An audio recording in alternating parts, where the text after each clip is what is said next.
Influence is the ability to help others see a path that they would not have seen on their own, right? That's the special sauce, is seeing it and being able then to help people also see it and get people to follow um, towards a goal that they wouldn't necessarily see themselves. The obvious answer is not always the right one. Welcome to another episode of Chief Influencer. I'm your host, Anthony Shop, co-founder of Social Driver. Let's face it, Washington is the center of influence in the US and arguably in the world. Chief Influencer features leaders who have figured out how to break through in today's fragmented and fast-changing environment. Social Driver teamed up with the Communications Board and the George Washington University College of Professional Studies to recognize these incredible leaders as chief influencers and highlight how they inspire and influence others. I am thrilled to introduce today's guest, Dr. Brian Castrucci, President and CEO of the Beaumont Foundation, a leading national voice for health philanthropy and public health innovation. Now, before we dive in, here are a few things that I think you should know about today's guest. Number one, Brian is a bold, visionary leader. Since joining the Beaumont in 2012 and becoming CEO in 2018, he has driven the foundation's growth and impact, transforming it into a catalyst for improving population health nationwide. He's helped redefine how public health collaborates across sectors, bridging government, business, and community to tackle the root causes of health inequities. Number two, he's a respected force in public health policy and practice. Brian has shaped and advanced major initiatives, including the only individual-level survey of the U.S. public health workforce and cutting-edge efforts to modernize local data systems. He's helped align public health with clinical care, corporate strategy, and civic leadership, bringing clarity, urgency, and strategic vision to some of the most pressing challenges facing our nation. And lastly, Brian is also a powerful storyteller and thought leader. His insights have been featured in the Washington Post, CNN, and Forbes, and his advocacy has reached new audiences through film. He co-produced the award-winning documentary Outbreak: The First Response and appeared in The Invisible Shield, helping to elevate public health on screen. With more than 100 scientific articles and multiple co-edited books, he's both a communicator and a scholar. In 2023, Columbia University recognized him with its Visionary Leadership Award and invited him to deliver the commencement address at the Mailman School of Public Health. Wow, Brian, you've been called many things: an epidemiologist, an advocate, a policy wonk, a changemaker, and of course, chief executive. Today, we are thrilled to call you a chief influencer. Welcome. Thank you. Those are all the nice things people have called me. There are a lot of other things too, but we'll keep with those. Yeah, well, there are a lot of nice things. We could have said even more. And I really just think that connection point between being both a communicator and a scholar is something that I know I'm really excited to dive into today, and that'll be very valuable for our community. But to start off, you lead the Beaumont Foundation, which has grown significantly in both size and in influence under your leadership. And for listeners who may not be familiar, I wondered if you could tell us what the foundation does and why it matters now more than ever. So at De Beaumont, we invest in the kind of bold ideas and strong partnerships that we need to build a public health system that our nation deserves. When you think about public health is kind of like the foundation of your house. You don't think a lot about it until it's cracked. And when it's cracked, everything is in jeopardy. So you can spend time on the drapes and on the wallpaper, but if the foundation's cracked, the whole thing is in jeopardy. And so we want to make sure that public health has a seat at like every table where decisions are made about communities. And it matters more right now because public health is really under siege. The stakes have never been higher. We're living in a time when the very idea of public health is under attack. We're misunderstood, we're politicized, we're underfunded. And when you're doing that to public health, it's like taking a jackhammer to the foundation of your own house, which none of us would do. And so De Beaumont's here to defend it, reimagine it, and ensure it delivers for everyone. And I hope every listener goes to the website and signs up for our newsletter because there's something there for everybody, whether you're a public health practitioner or not. Absolutely. And I love that analogy to the foundation because, I love those home renovation shows. And when they're redoing a house and they come back and say, there's a problem with the foundation, there's usually dramatic music. And we all know that's a big issue. And it's not usually easy to fix. And when you think about, well, how do we even address public health, the foundation of our society? I know you've said that de Beaumont isn't a traditional grant maker. So, how do you see the foundation's role in shaping public health? And how do you decide where to lead versus where to partner with other organizations? So I think Grantmaker suggests that you just make grants. And I think that that lessens what philanthropy can do. We need to be a change maker, which means all of our assets are in play. Our endowments, our voice, our ability to be in certain rooms, our ability to open doors for others. I mean, there's a lot that philanthropy can do to use its privilege to advance policies for all people in our country. And I think that's where I'm really thinking, the grand maker idea is yeah, if I like was sitting here and you came to me and you asked for some money and I gave you that money, but that's not what we do. Like we want to be a partner. We want to be there with you. I think about Shark Tank, which is like my favorite show. And in Shark Tank, Yeah, you have those guys that come in who are just looking for money. But then you say, gee, I want Damon John to invest because he's a clothing guy and I have a clothing line. And so I really want to believe that philanthropy brings more to the table than just the cash. And that's what's really, I think, most important. And when you think about leadership or partnership, I think it's all partnership, right? I think it's all an Avengers level kind of issue we're dealing with. And so, is there a leader of the Avengers per se, or is it a loose team of partnership? I think it's more of a loose team of partnership. And so we always want to assemble that partnership group of Avengers. One guy's really good at this, you need a Tony Stark, but you also need a Hulk, and they each play a unique role in achieving the outcome. And I think if we thought more about that, and honestly, even people who disagree with us, right? So you might have somebody working with you, for the whole audience, like there's going to be a lot of X-Men and a lot of Marvel stuff, so just Google I this love as it. you go. But like there are times that you have like Professor X and Magneto who have a lot of different worldviews, but sometimes they work together, sometimes they don't. And they have basic fundamental differences. So that's what we have to do. We have to make the right coalitions to get to where we want to go. Yeah. I like the Shark Tank analogy. It's such a great show. Um, and we started our business by winning the George Washington University's pitch competition. So, it's like I'm totally into these competitions and the value they bring, not just with money, but with the partnerships and the social capital and the collaboration that you're describing. And when I think about a Shark Tank and this whole fail fast and invest in lots of things, and then I think about the industry that is foundations and philanthropy, the culture is a bit different. And I wonder if you could just talk about this whole idea of how do you approach these types of investments with that Shark Tank investor mentality rather than, I think, the world of philanthropy, is it safe to say, has been seen as maybe being a little bit slower moving, more bureaucratic, not necessarily big risk takers the way that venture capitalists might be. So I really do believe in a venture philanthropy model.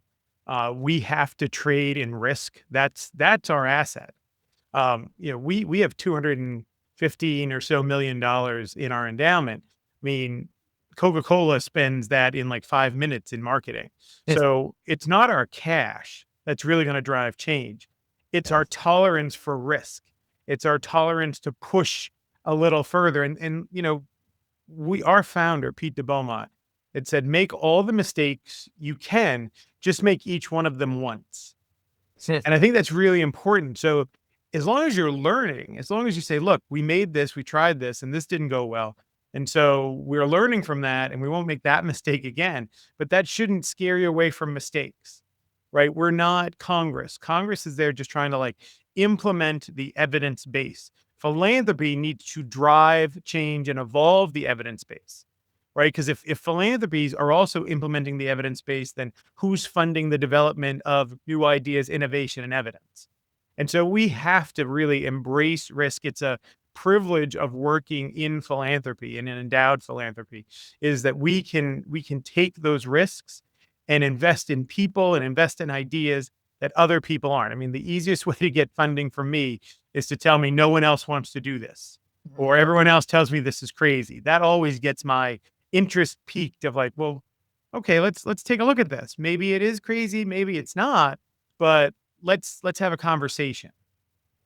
Well, I think that's so interesting because for some people, it might be the opposite. To influence somebody, it might be like everybody else is doing this, jump on board. And you take a bit of a different approach when others maybe aren't willing to step up or they aren't willing to do it. You see that opportunity for risk. Can you say a little bit more about that? Well, sure. We're also a small philanthropy trying to have a big impact.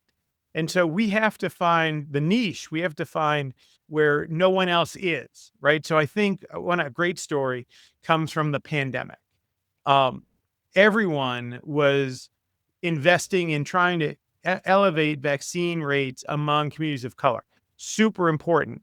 And you already had the Kellogg's and the Johnsons and the big foundations investing there.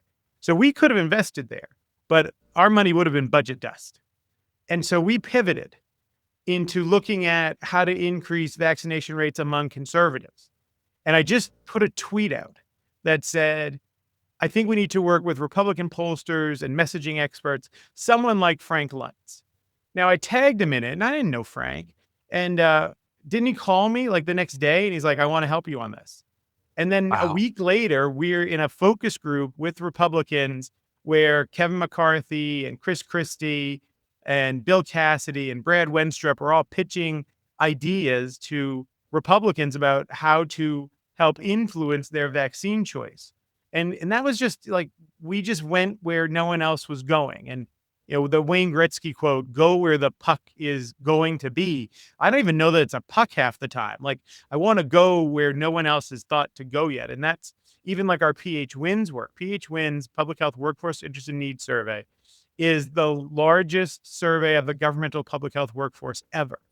And it wasn't necessarily innovative in and of itself. I mean, when I told my wife we were doing a nationwide workforce survey, and this was in 2014, she said, "Oh, welcome to 1985." That's not like other industries have been doing that forever, but we had never done it in public health. Yeah.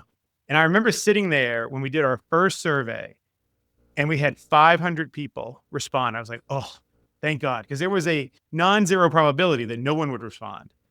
And I was like, good, we got 500. We're good to go. We went up to 10,000. And in our most recent survey, 2024, our 2024 survey, we had 56,000 respondents from 100, for 12, almost 1,200 health departments in 48 states. So It's a sometimes you nice just got to sample take size. the swing and see if it works. Yeah. And I think that's what we've done with a why not culture. Why not? Why can't we do that? Find me the lawyer who tells me, you know, how I can do something, not why I can't do something. That's what we want to work with. And I love that you mentioned the tweet example. And later I want to come into your personal use of social media as a leader. But maybe let's kind of take a step back to your early leadership journey. You were just 29 when you stepped into a major role in Philadelphia. And during that time, you picked up a book, The Top 10 Mistakes Leaders Make by Hans Finzel, and you had an unexpected reaction. And I wonder if you could tell us what happened and how did that moment change the way that you thought about leadership? Yeah. So looking back, um, early in my career, I was, I think, dealing a lot with the burden of potential. And this is something that I've thought a lot about. It's like I'll never say it to my kids. I never say to my kids, you have potential. Potential, I think, is one of the worst things you can say to somebody because it means like, I think you can do something great that you haven't done yet. And so it's like, it's a burden. And so you're always doing actions and activities to kind of meet that potential, whatever that is, get to that place. And so I think early in my career, I was more of an authoritarian leader and it was, command and control and that wasn't great. I was sick and I was at a CVS and I was getting airborne to try to beat this illness I had, and picked up that book. And I remember getting home and starting it, and I was like, oh, this is a Jesus book. I didn't want a Jesus book. I wanted a leadership book.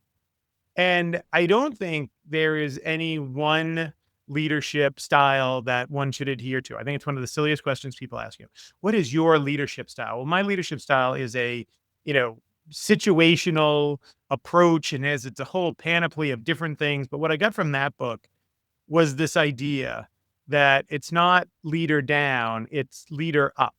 That everybody that works for you, you are responsible for. And it's something that I think we don't talk enough about, is that responsibility, that your decisions and your actions are going to dictate the quality of a lot of people's lives. And so to be thoughtful about that, and to actually, the other thing that book really taught me was to put people in places where they succeed. And so I remember a colleague in Philly who wasn't a great writer, but was just phenomenal in the community. But because of her position, it was like, well, you have to write this. You have to write this. And I think after reading that book, it was like, I'm a really good writer. I'm going to write all that stuff. And you're going to go do the community work, because we're going to align our best selves with the tasks we have in front of us. And that, I think, is really important. And so it's not dictated. It's not your job dictating it. It's not what response. It's really, what are you good at? And how do I get you into a place where you can be really good at what you're good at? And so no one wants to come to work and say, I'm here today to do a really bad job. So it's our role as a leader to put them in places where they can do their best work. Yeah. That kind of reminds me of a story. One of your new employees a while back said that the first person that they met when they joined was your son. And, this kind of goes into the idea of your whole self, and you help build a culture that's personal, not just professional. So I wonder if you could talk a little bit more about that philosophy, and how did they end up meeting your son before other coworkers? Well, she was starting on Monday, so she hadn't even started yet. And we had one of our sauce parties at Beaumont, where my wife makes gravy, tomato sauce for everybody. And we have a big sit down dinner. And so even though she hadn't started yet, we said, why don't you come over? And Evan, my son, greeted her at the door, and he was like, hey, who are you? And come on in.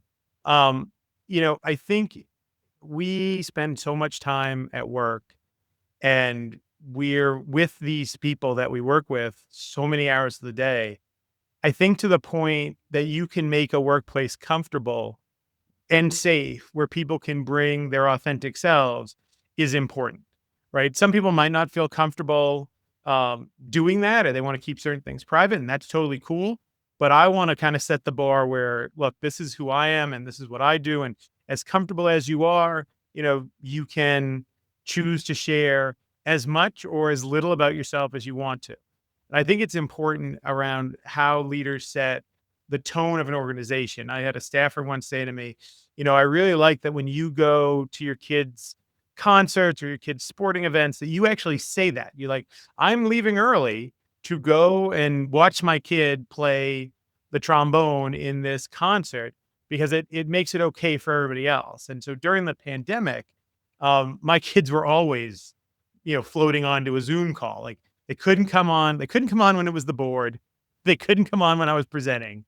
But besides that, they would just kind of float onto the Zoom, because that was important, because we were all, trying to navigate this time. But if I'm not allowing that, it means that you can't do it. But if I am allowing it, then, like, bring the other kids and engage with those kids when you see them. And so, I've been at Beaumont, my daughter was 6 months old when I started Beaumont. She's 14 now. And so, we've been there through daycare and elementary school and middle school and now high school and all likely college. You go through so many life transitions with people. You want to create an environment where they're comfortable, that you can, bring your best self. And if you're having a hard time at home, you can say that, and we can say, look, that we're still going to move on with the project and stuff, but why don't you take a minute, take a beat? Why don't you go do this other thing? I don't think it's, I think we talk about work-life balance as a dichotomy, and I see it more merged of, we're in a world now where we have our phones all the time. People can get you 24/7. It's how do you balance work life together and not necessarily say, oh, a balance suggests you go up on one, you go down on the other. It's how do you make it a holistic experience, especially for people in mission driven jobs, because we're not just there making money. Well, we're definitely not making money. We are giving away money in our job and we're trying to make change. And so I think it's not quite as black and white as it is in the private sector. And this was also something I learned at RWJ. The CEO that I'd worked for, Steven Schroeder, Steve would have all like new program officers over to his house for dinner, and that made an impression on me. Now I can't have every new person to dinner because my wife would leave me, but we do a barbecue in the fall and we do a sauce party in the winterish time, and it's a way that we all just like bond a little bit and hopefully create an environment that is welcoming and authentic. I think, a theme I've heard from a number of chief influencers that you're really embodying here is just there's not this bright line between the personal and the professional. Like there maybe there used to be more, but there's certainly not these days in person, but also on Zoom, also online. And so just really embracing that gray that's there.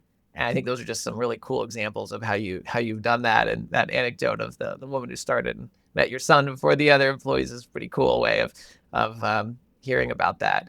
You mentioned the Robert Wood Johnson Foundation. Mhm. They once profiled your career as a kind of full circle journey from intern Yeah. to government leader and eventually now CEO of Beaumont.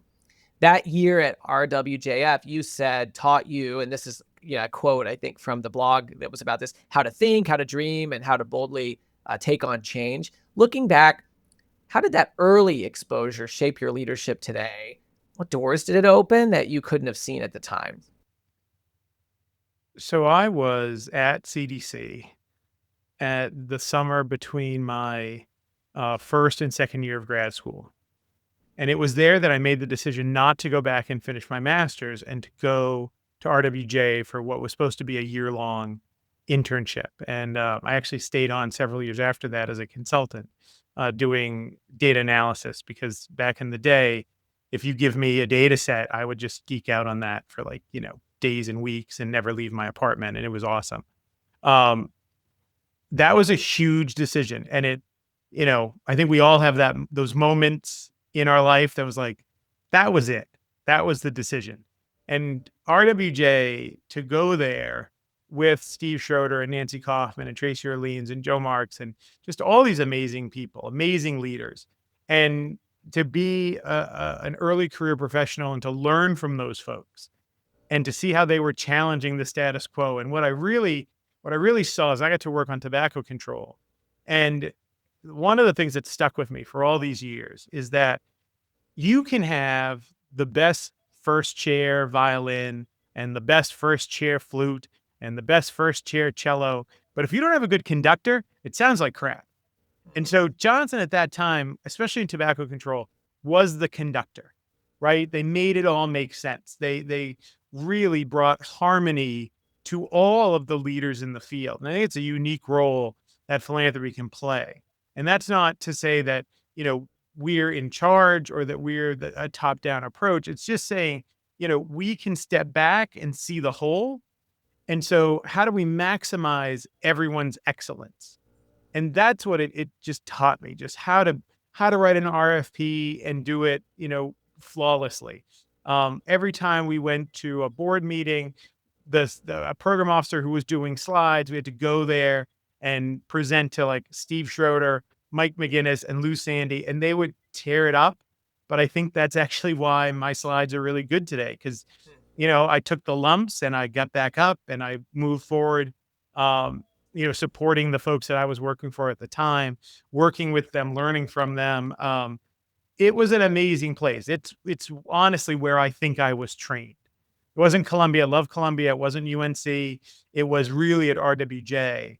A lot of our communications work was how Joe Marks and Paul Torini did, communications back in those, early 2000s, late 90s RWJ. So, I don't think people realize sometimes the influence they're having on early career professionals. And I actually was totally going to be a program officer at RWJ. I was going to apply, I was going to get the job. I think it was amazing. And it was Tracy Orleans who said, like, you can't get this job. This is not good for you. You need to leave. You need to, and I will never forget this, you need to be a pirate. You need to swashbuckle. You need to get scarred up. Then come back to philanthropy and you will be of use to us. And Tracy emailed me after reading the blog and she was like, I never realized, I don't remember saying that to you. And I didn't realize what kind of impact it had on your career, but it was huge because we couldn't do what we do at de Beaumont without the 10 years that I spent in practice. It's what grounds me. I mean, if you're really in a moment where someone's like, well, you don't really understand this program in public health. No, look at this scar. That was from that program in public health. I've done that. So that, just that kind of, experience and interaction with someone, you know, something that's forgettable for us is going to be impactful for somebody else. It's going to be something they remember forever. And that's a responsibility that I think we sometimes take too lightly. It shows the importance of being intentional all the time too, right? Not just in those moments that you think are high stakes moments, but that comment that Tracy made that she didn't even remember made a huge impact on your life and career.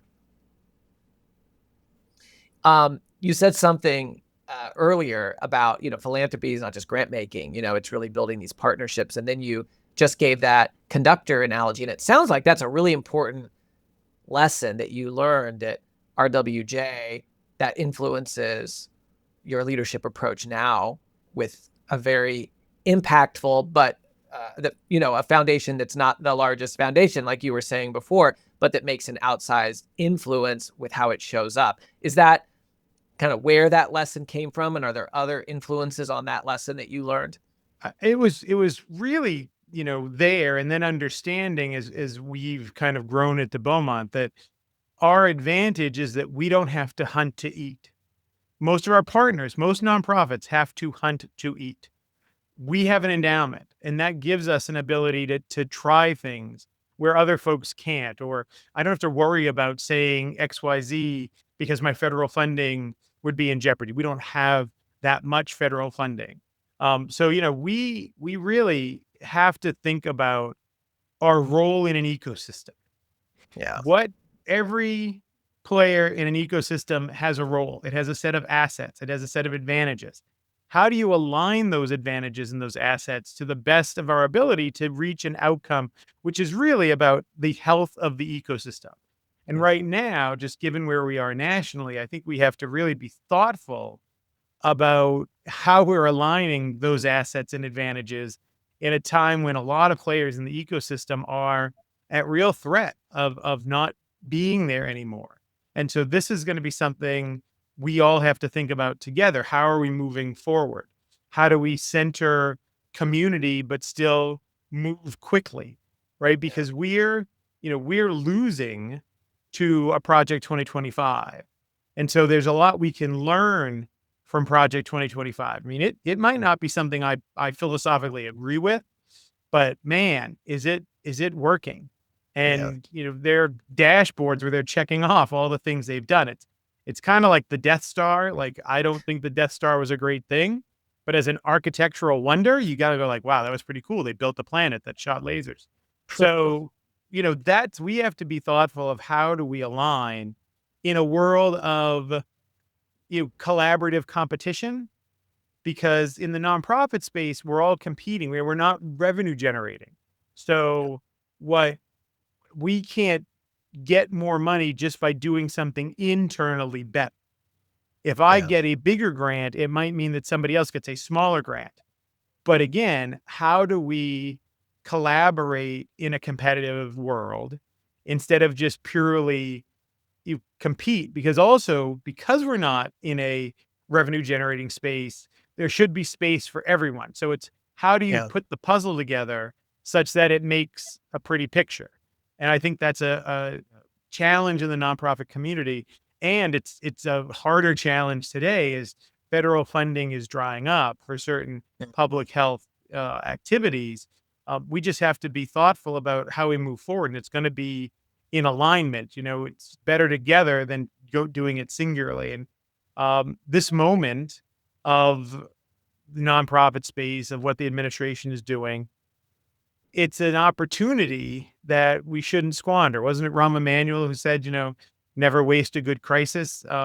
This is a crisis, and it's one we shouldn't waste, so that in 5 or 10 years from now, public health is insulated from any similar nonsense forever. This episode is brought to you by the George Washington University's College of Professional Studies. With in-person and online programs ranging from master's degrees in public relations strategy to certificate programs in digital communications, GW offers more than just the credentials to help working professionals get ahead. It prepares them to be leaders in their field. Check out cps.gwu.edu for more information. Brian, one of the things that I know you've said before is that comfort can be the enemy of growth. And you gave an example of where in your career you sort of chose a path that might have had some discomfort to then kind of come back to the world of philanthropy, but something new, something different. What you're describing now in the broader ecosystem, I guess, reminds us that sometimes you can choose discomfort, but sometimes discomfort chooses you. Things happen in the world that may not be easy, and you have to adapt.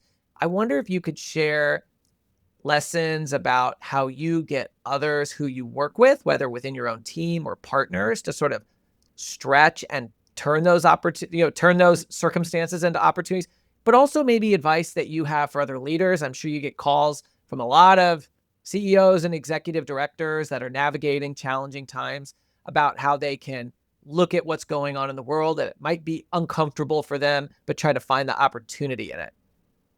I mean, we're fortunate as an endowed philanthropy that we can kind of move past the trauma response more quickly because we're not having to lay people off. We're not losing our funding. But this is a time when those of us who have that skill set and those advantages need to help lead those who aren't, can't move past that trauma response quite as quickly. And that's where, in a real thoughtful way, we can all lean on each other and work together towards a common goal. I mean, that's the beautiful thing about public health and what we do, is that I don't think there are many people who get up in the morning and go, I want to make everyone unhealthy, right? Like health, the outcome is there. We want people to be healthy. We have differences on the tactics and the paths to get to health, but at least we agree on the outcome. This isn't a pro-life, pro-choice debate where they do not agree on the outcome, right? That's a different issue. We want people to be healthy. Health is everywhere. If you want kids to, graduate school on time, they have to be healthy. If you want people to worship appropriately, they need to be healthy. If you want people to be their best selves at work, they have to be healthy. So health is there. And now we have to work on how we get there and how we work together. And so that it is uncomfortable right now, not only in the present state, but not knowing where the future state is going. And I think we have a choice to either allow someone else to dictate our future, or we can act, and in doing so, define the future that's ahead of us. And I mean, I have no great answers here. Like, I'm as confused as anybody about where public health is going. But it goes back to, I was sharing this with someone the other day, is the old Tom Cruise movie, Days of Thunder. And he's like, how are you going to make this connection to Days of Thunder? I was like, well, hold up. In Days of Thunder, the main character, which is played by Tom Cruise, gets disrupted because there was a crash on the racetrack and he didn't know how to handle it. And the mentor role, his coach, was like, when the crash happens, you got to pick your lane and you got to just drive through it. And this is a crash right now. And so we got to pick our lane. We got to drive through it. That doesn't mean that we're not going to hit another car. That doesn't mean that we're going to 100% get through that smoke cloud. It just means that we've picked our lane and we're doing it. And so we're making action in the face of chaos. And I think for de Beaumont, what's really helped us is how we've hired. We are in a position where we're not going to necessarily be able to pay the top salary for every job that we have. If we're competing against larger organizations, they're going to be able to pay more. They have better benefits than a 35-person organization. So what we do is we're able to hire people who are whip smart, but traditionally what we would say inexperienced for the role, right? They haven't baked long enough. But, I like a chewy brownie. So it's okay to kind of say, okay, we're gonna give you this shot. I know you don't have the right experience or the right previous experience, but you're super smart. So what if we just let you cook? What if we didn't keep those constructs of one must have this experience and this level of previous job titles to do this work? I mean, I was super fortunate. The board promoted me from within. I don't know that if we had competed that I would have gotten the job because I was 44 at the time. There were people who had been CEOs 5 times over for all the experience that I had, but I was smart. I knew the organization. And I think that's a way to think about hiring is, we have this archetype of who is the right person for the job. And for me, it's, are you a basic smart person? Do you want to work? Are you hungry? And that I think has helped us in a lot of ways. And then our staff see their careers accelerate because at other organizations, you're like, third or fourth on the bench. At De Beaumont, you were on the field day one. There's no let's get you oriented. It's like, no, day one, you're thrown in. And I think there's a lot of value in that. And most times smart people rise to the occasion. Okay, so I have to ask you a question because you mentioned becoming CEO. Not everybody knows this. You were once passed over for the role of CEO at De Beaumont. And that's a moment that some leaders would walk away from, but you didn't. And I'd like to know what kept you grounded and how did it prepare you for the role that you eventually took on? I think when our founding CEO retired, if I were to have become CEO at that time, it really would have been about me achieving my potential because that word again, right? Potential. And in not getting it and hearing the feedback of you need to bake a little longer, you're not ready. You will be ready, but you got to learn a couple things first. And once I did become CEO, I remember saying to my wife, oh, we're doing so wonderfully here at De Beaumont. Imagine if I had been, imagine if this was the end of my 4th year as CEO and not my 1st year. And she said, you would have never lasted because it was about you. Now it's about the organization and the staff and everything else. And so, I am super fortunate at 51 to have, I think, pretty much crossed off everything I wanted to do on my professional bucket list. Um, TED Talk is still there.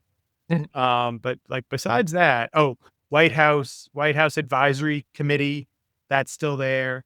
But generally, I'm feeling pretty good about where I am with that. But I got the Chief Influencer podcast. You can right check now, I that got off. that, so that comes off too. Doing graduation address at Columbia, that was huge.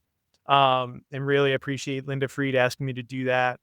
Um, but now I get to be in a position where I'm helping other people accelerate their careers because, you know, I used to think that you needed to be a genius to write a book. And you really just need to know a book editor who will say, yeah, that's a good idea. Let's try to write it. And, I used to think you were a genius to write book chapters, but you only need to know someone who knows a book editor who's writing a book. So I think one of the things that we've done at De Beaumont is if you look at our books, it's universal throughout our staff. Our most junior staff are writing those books. Our most senior staff are writing those books because we're trying to figure out how to let everybody contribute in a way that satisfies them and their career goals while also moving the ball down the field for De Beaumont. So, I think these are all lessons, and this isn't to say that I have anything figured out. I have my days where I'm not my best self. I have my days where I am my best self. And when you've been in an organization for, 14 years, you've seen all of those aspects of yourself on various days. But it's about trying to focus on developing people, getting the work done, and living in an environment where we really can achieve change. And I think that's a real blessing and it's unique in our space where we can get up every morning and say, we're going to try as hard as we can to make this world better. And we don't necessarily have to think about the fundraising aspects or the budget, we have an endowment. We spend down Yeah. 5% of that endowment every year. So the gift to think, where I think that's something you don't always get to do. I remember moving from the Georgia Department of Health to Beaumont, and like sitting there my first day, not having 400 emails in my box. And I was like, what do you do? I don't like, oh no, did I make a mistake coming to this job? Like, I don't have any emails. And so you then have to say, okay, how do I think? How do I do it differently? Not just respond to the game, but actually start to build the game plan. Yeah. And it's just a different way of thinking and measuring your success. Part of that game plan for you is obviously to make change in the world, obviously, is storytelling. And I know you really believe that's essential to public health and also to leadership. You've taken your message to the screen, appearing in The Invisible Shield, co producing Outbreak, but also you're really active on social media. You're posting on LinkedIn a lot. You gave the example of when you saw a need to work with conservatives, you went to what was then called Twitter and, quickly got a response. Could you talk a little bit about storytelling as an important force in public health? But specifically, I'd like you to also share about your own personal approach to social media, because this is something a lot of executives are embracing. And at the same time, many of them haven't yet. And they say, where do you have the time to do that? Why do you do that? Do you see the ROI? And I think it'd be valuable for them to hear about the investments that you're making. Yeah, I miss Twitter a lot. It was such a place where you could have conversation. I remember someone tweeting at me that I was a pearl clutching epidemiologist. And I'm like, that's amazing. And we got into a conversation. We didn't agree at the end, but there was that exchange. And I don't think it's that anymore. And I don't know that we have found a place where you can have different ideas discussed in a respectful way. Um, and that's unfortunate, right? So, blue sky tends to be one political, viewpoint, X is another political viewpoint. But where do you put that together? I always appreciated when Joe Biden would talk about, his relationship with John McCain. Um, where is that anymore? Of the like, I want to hear you. I want to know what Mhm. you're thinking. I want you to test and challenge my thoughts. And so I'm doing more on LinkedIn as, a thought leader to just say like, this is what I think.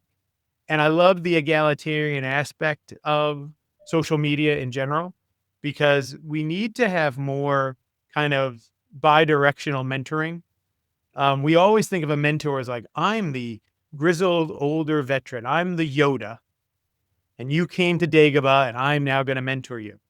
Um, I would like to think that Luke taught Yoda some things along the way. And I think leaders can really use that perspective from Gen Z and millennials. And, how are you seeing this? And what are you thinking about? I look at this kind of evolution of expertise that's happening. It's not that expertise is dying, expertise is evolving. And as a 51-year-old, expertise to me is still a degree on the wall or a white coat. But for my kids, it's an influencer. So we have to evolve. But if we're slow to evolve, then we're also slow to realize the opportunities and the efficiencies and the changes that could be realized. And so I just, it's, when you're in social media, anyone can say whatever they want to you. And, sometimes it's a little rough because you have so, oh, I don't think that, this isn't the true thing, or I don't like you, or, the Beaumont didn't hire me and y'all suck. And yeah, okay. I mean, there's that, but there's always going to be that, whether I prefer it to my face than behind my back. So fine, put those things. But then there are also, you know, real opportunities to have exchange. There was a guy on LinkedIn. I know him. It's Dorian is his name. He's the Funkle, the public health uncle. And like he took some De Beaumont stuff and he just started talking about it on LinkedIn. And I was like, look at this. This is so cool. And so now we're collaborating with him, and that's amazing. Right. And so we should be in a much more egalitarian era now than we ever have been. You don't need the New York Times to greenlight your blog to make an impact or make it go viral. Put it on Medium and let it go. And the market has an opportunity to define the ideas much more than the editor, right? Same thing with, reaching out to different people. Think of how isolated leaders were in the 1980s. You couldn't get a meeting, you couldn't get a message, but now you can, like, go to their LinkedIn profile, put something on there. And even at conferences, I want to, I'm a big Simpsons fan, and I want to have people engage leaders like Troy McClure would always introduce himself on The Simpsons. He's like, I'm Troy McClure. You might remember me from such movies ads. And I think there's an opportunity, which when you see leaders now in this day to be like, hi, I'm Fred. You might remember me from, or hi, I'm Bob. And I really like that thing you wrote. Would like to talk to you about that. And it's a real opening. I just think that we have to be as leaders much more open to this Yeah. kind of communication. It always disappoints me at the American Public Health Association meeting every year. There's a speed mentoring, and usually the speed mentoring was the folks who were the mentees the last year, and now they're back as the mentors. But the folks who have been in this space the longest aren't showing up there, and we should, to share with early career professionals our perspectives, but also to learn from them. Right? A good idea doesn't have an age, it doesn't have a race, it doesn't have a gender. It's just a damn good idea. And so Yeah. how do we make sure that we're unearthing all the good ideas? And so for me, that's what LinkedIn is it's a real opportunity to share ideas. I just put out recently a public health serenity prayer, and I was like, here, what do we all think about this? Y'all change it, change the font. And then, of course, someone was like, oh, God, Brian, the thing you put out, that was the worst font treatment in the history of the world. Here's a new one that's better. And I was like, there you go. Because it's not about ownership, it's about advancement. Yeah. It's not about ownership, it's about advancement. I really like that. And I think you're hitting on some really interesting themes about influence and how it's kind of a two-way street, even including mentorship, which we've talked a lot about, and obviously your mentors are really important. As we wrap up, I just want to ask you one final question, Brian. If we put the word influence at the center, what does it mean to you today? And how has that understanding evolved across your career? So I thought about this a lot. And I think influence is the ability to help others see a path that they would not have seen on their own. Right? That's the special sauce, is seeing it and being able then to help people also see it and get people to follow um, towards a goal that they wouldn't necessarily see themselves. The obvious answer is not always the right one. And sometimes you have to say, look, we need to do this differently. We need to make a change. We need to, you know, just take this apart in a very different way. But to get people to come along with that is really hard. And helping them see where they fit in is also really hard. And I think that's a key of influence, of being able to see the path and then help others see how their skill set kind of adds to that path. Because I think, ultimately we are individuals and we have egos, and we want to make sure that we're still valuable in this new direction. I know that I'm valuable in the present direction, but am I valuable if we go a different way? And so part of influence is being able to show folks, yeah, you still fit in.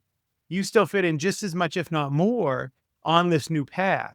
But I mean, that's really what influencers do. It's not the tried and true. It's how do we maybe think about this differently?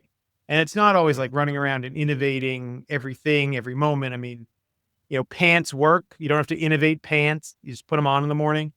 But when it's needed, when you need a different way to go, you need influencers to be able to say, okay, this is where you're not seeing that. You just got to move that rock. And then there you go. That's the path. But then Yeah. folks need to see how they fit in on the path, how they can contribute to the path, and ultimately how the path gets us to where we want to go. Right? Because we're all looking for organizational achievement, but we're also looking for individual achievement. And to say Mm. that we're not is disingenuous, right? Because again, we're all individuals, we all have egos, and we all want to leave a legacy on the world. And that's, our mortality drives that need to change the world. If we were immortal, you wouldn't need to have that same drive. But you only got so long. We don't know how long to try to make this place better than when we found it. And Yes. so if you're not influencing at the individual and organizational level, if you're leaving out the individuals, then no one's going to follow, because you have to feed that individual side while collectively working towards a goal. Yeah. What a great way to wrap things up. Brian, as we close, I just have to say, it's such a great discussion. We started when we introduced you talking about how you're a scholar, you're an epidemiologist, but you're also a communicator, a storyteller. And as we close, you talk about influence as helping others see a path they wouldn't have otherwise seen. And along sort of the path of our conversation, there were some really great examples and great lessons that you shared. Some themes that jumped out at me were collaboration, approaching philanthropy, not just as one way, giving money, but seeing it as an opportunity to convene, collaborate, partner. And beyond the money, there's so much more that we can do if we work together toward a common goal, toward seeing that path and moving toward it. And those were some lessons that you really learned at the Robert Wood Johnson Foundation, from your work there, from your mentors there, mentors who even said, it's time for you to go be a pirate and get some of your own experience and your own scars, and then come back to philanthropy, which you did. Also heard really important lessons about the responsibility of leaders, not that it's a top-down approach, but it's a bottom-up approach where you're empowering people, you're bringing people on who may not have the credentials on paper, but they have the smarts, they have the drive, they have the interest, and you can help to develop them as a leader. And that kind of even went into some of your own experience about your journey to CEO. You didn't get it first time around, and then you were more prepared for it when it came back around. And then risk. I think right now, discomfort, whether we seek it out, it finds us.